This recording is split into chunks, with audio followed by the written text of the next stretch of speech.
I always describe them as the mighty Shed 7 straight out of York.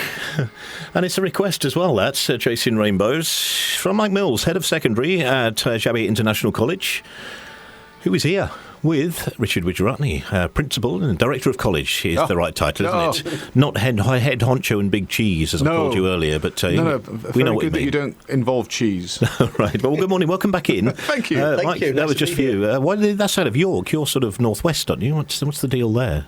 Oh, I come from the northwest, but I moved over I defected across the Pennines, and I ran a school in North Yorkshire, so I had links. I was a teacher trainer for York University, so I know the Shed 7 very well. Makes sense, yeah. Seen them many times. Good little band. So I think they're back doing it, aren't they, at the moment? Yeah, they are. Now, normally when I see you, because Rosie and I come in and do some bits at the, particularly at the secondary school where you're based, you're in your PE kit, about to take them for basketball. It's quite part of what you do, that, just all-encompassing.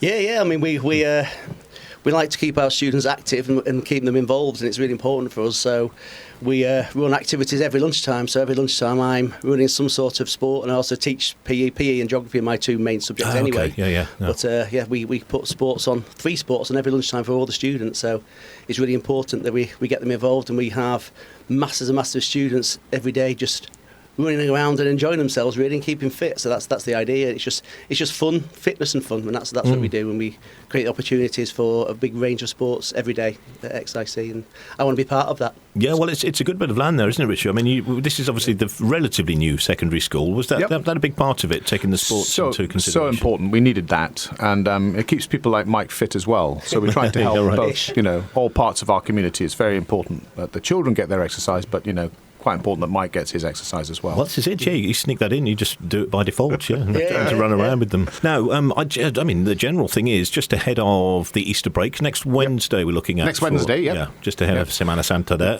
How's it going? How are things this year? Moody, it's great. It's really great. I mean, it is great because we're incredibly busy, and it's the way a good school should be.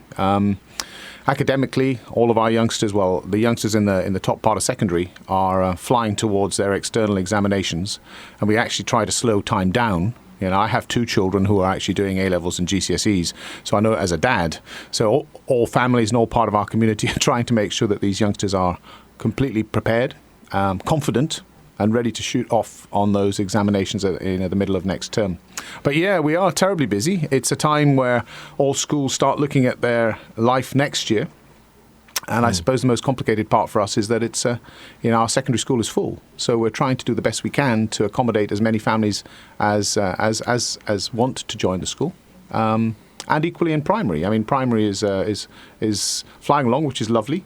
Steve Jarman is non-stop. The man is incredible. He is constantly chatting to new people, new parents.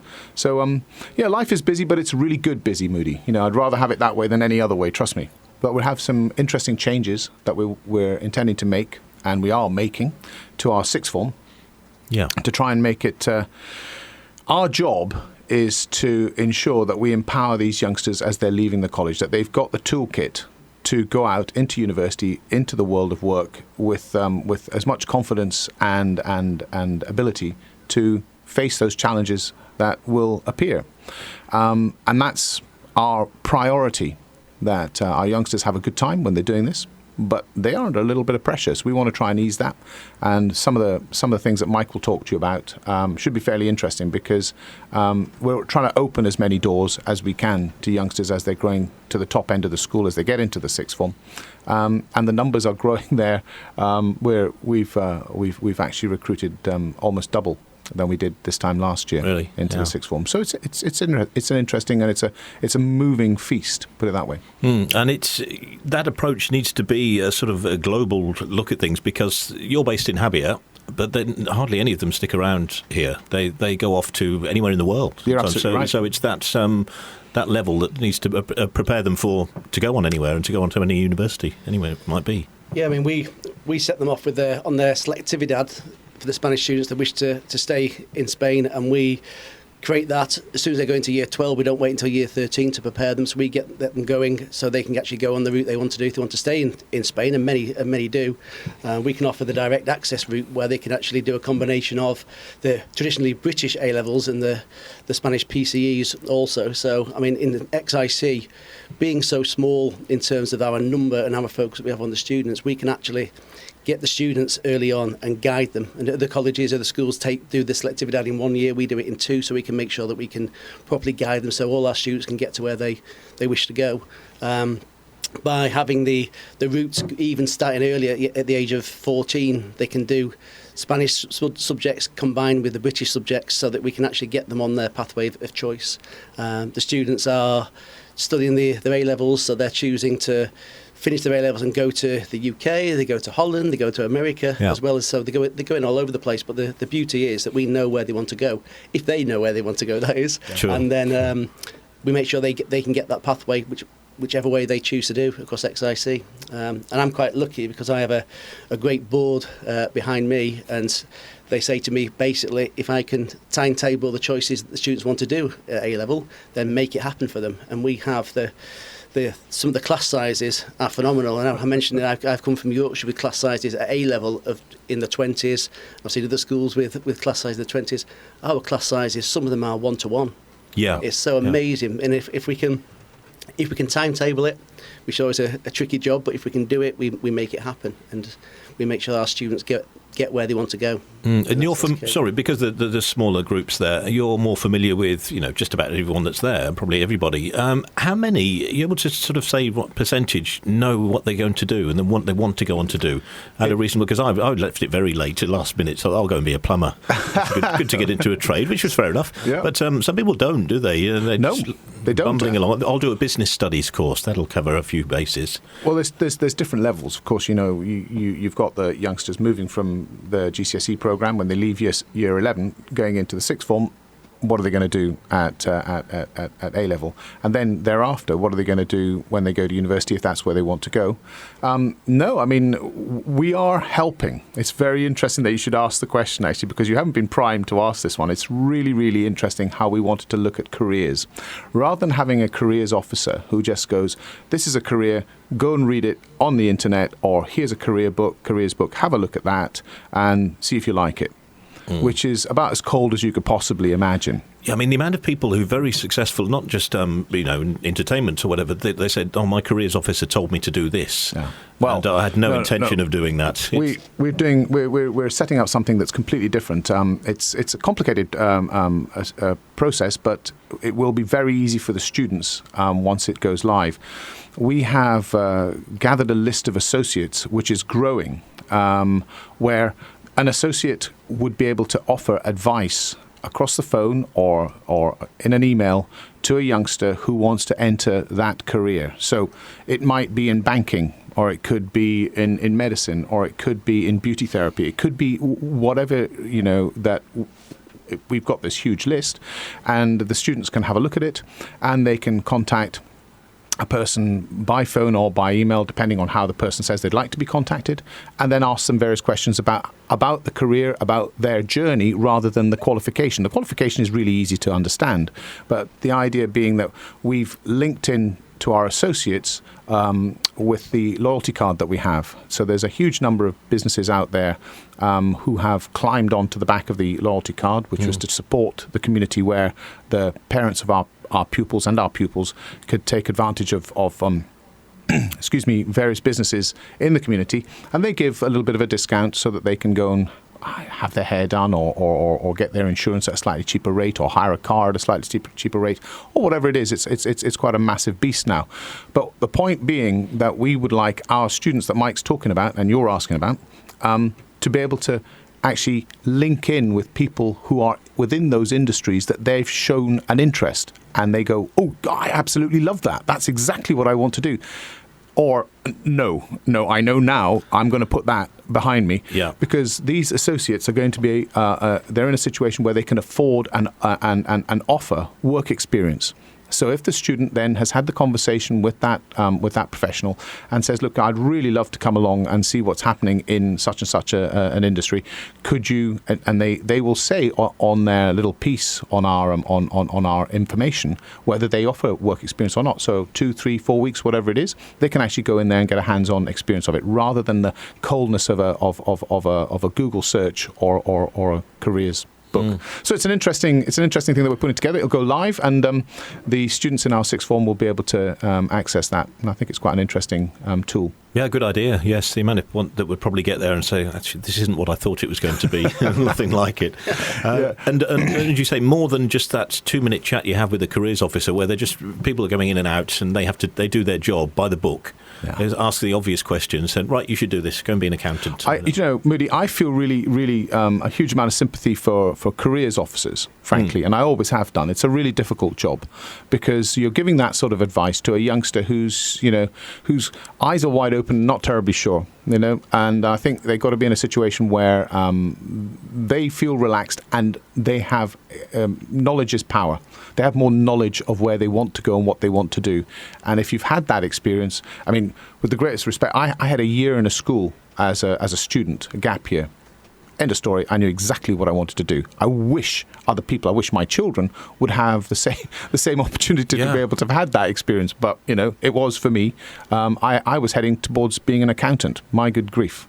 Well, I don't think I'd have been very successful at that, to be honest with you. Well, then what a loss that would have been to the teaching profession. That's right. That's true, though. Well, people do change their mind. I mean, my daughters both went to uni and changed their mind just before starting their first year, totally changing the courses. So, one of them went from geology to going to go into law. Right. So she changed totally, and now he's an accomplished lawyer. But she was always going to do geology and wanted to climb volcanoes. But I mean, in terms of how we work at XIC in terms of guidance, I mean, we have our head of sixth form, Jan Gibbs, that guides the students down one pathway depending on where they're looking at going, and then we have our director technica, Lithia Padilla, who's brilliant at guiding the students in another direction. So we have two teachers there that are expert at guiding the students and developing them and listening to them and guiding them as students change their mind, unfortunately. But it's not a last-minute process. It's as you go through.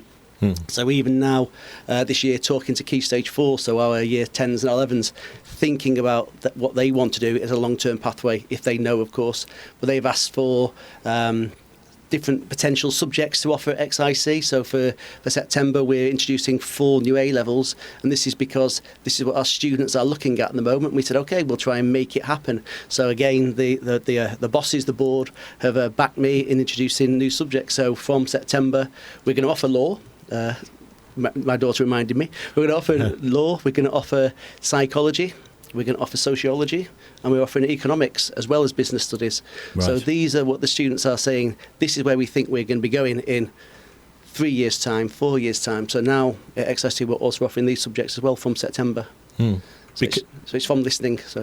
Because people want to. Sometimes they've got an idea they want to go into a particular profession. Some of those professions you need the actual professional qualification. Yep. So like law and accountancy and the like. So you can maybe steer them towards that. But otherwise, guide them, because you'll spot things early on in students that you think, okay, they want to do this. We can sort of guide them in the right direction. Some youngsters, some people, people are communicators. Other people are sort of thinkers, and they have. I'm not saying that the communicators aren't. It's just that they have different strengths, and they're obviously more. I mean, being a teacher is like being an actor in many ways. And I'm going to take this opportunity to say to all teachers as we reach the Easter holidays, whether you're at XIC or whether you're teaching anywhere, I hope you have a fantastic holiday, because you absolutely deserve it. I'm a huge supporter of teachers and all over the place, because they are working extremely hard. But saying that, we act on every day to try and make sure that we give the right impression to the children. And as Mike says, opening doors is the key. The sixth form at XIC has other little interesting foibles. It's very much like a sixth form college. You're not required to stay the whole day. It's great if you do. Yeah, there are spaces for you to work in and revise in, and the staff are available to you. And the fact that there are currently 45, 46 students in the sixth form, we don't want the sixth form to grow any greater than 70. That just allows us that ability for our management and our staff to speak to those students, have those tutorials, have those conversations, have those drop-in sessions where students can be talking to experienced staff, and they don't have to queue, they don't have to wait. They can just pop in when it's there, and it's good for them. Equally so, some students work a lot better at home. So they come in, they do their lessons, they might have a meal, have a chat to some of their friends, and then they pop home.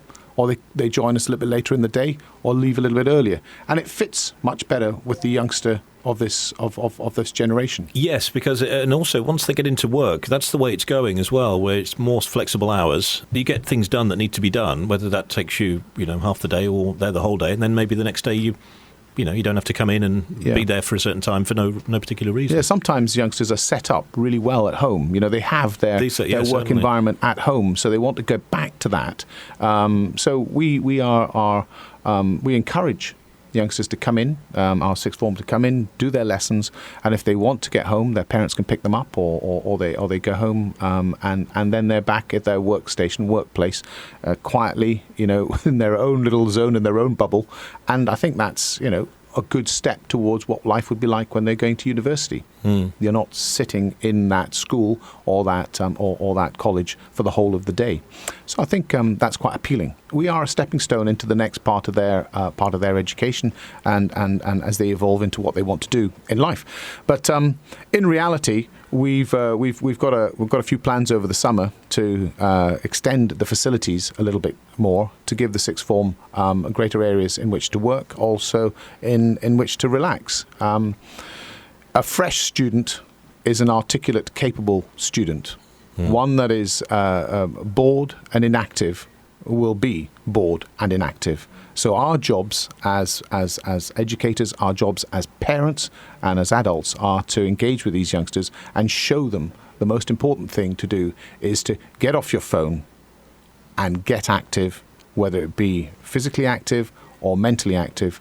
Use what you've got and use it as strongly and as well as you can. And the other point is enjoy it. Enjoy it, for goodness sake. We all know some of the horrifying things that are happening in Ukraine and the other side of the world. I was speaking to my children in the car going to school today, just saying how incredibly fortunate we are. Of course we are fortunate, but to take every opportunity as it arises, and even if it doesn't, make it happen. That's what we want to try and empower our youngsters, whether they be 11 or whether they be 16 or whether they're 8. Just enjoy your day. Make things happen because you can. You can make them happen. And a great thing that Mike was saying earlier was, we listen to them. We have to listen to what our youngsters are looking for and what we want. And XIC is constantly evolving. And that is great because our board, as Mike says, are really keen to make sure that they make the facility and the activity within the college something that is attractive, both to our students, but very much to our staff as well. Yeah, interesting you say that. Yes, do enjoy your time there, as well as doing what you need to do. You see it. Yeah, absolutely. Yeah. I hope you guys enjoy your time. I can remember, I think it was a friend of the family, some old boy telling me when I was probably about 8 or 9, the best time of your lives. And of course, you don't believe it. You think, I have to go to school. And but obviously, in hindsight, that's why we've never left. No, really, that's why we've never left. Right. So the new subjects, just remind us, law, economics, psychology and sociology. Perfect. Yeah. And we still put the sport on for them, so don't worry. We still put our PE kits on and get them out on a Tuesday afternoon. Yeah, are there still the required subjects, the mandatory subjects, obviously in place? Or once they've got to that age, is it for sixth form? They can choose what they wish to do. They literally have their free choice whether they want to do the Spanish PCEs or whether they want to do the traditionally British subjects. But we have so it's the wide range, and they just choose which ones they want to do. If they know which university they want to go to, we have to make sure the combination is correct for them. Yeah. The number that they study. So some study, the average is 3 A levels, but some study a lot more. Some study that plus the Spanish PCE subject. So yeah, it's tailored towards the student, and that's the key. We can tailor their timetable, their curriculum towards the students, but we do also we stress the importance for keeping healthy and exercise too. So that's why we do still have that choice if they want to just come and have fun. And again, on a Tuesday afternoon, it's their sports afternoon for sixth formers too. Mm-hmm. Well, it's that time we're looking at registering, I guess, for the new term. Yep. You know, whether you can get into the secondary school or not, do try. We will do everything we can to help, but we are sticking very, very, very strictly to our protocols of 20 in a class. It's a maximum of 20 in the class. The sixth form is quite different. It's as Mike was saying, you can have 1-to-1, 1-to-2, 1-to-3, 1-to-7, and 1-to-8. You know, but still, you know, the larger classes in sixth form are still extremely intimate in the fact that you can you get such good exposure to our colleagues who are teaching there. So yeah, it's exciting times, and it's really good to see you always, even on a rainy day. Yeah, absolutely. You know? No, thanks ever so much. XIC.college for all the details, and we shall speak to you soon. Without question. All right, Thank you.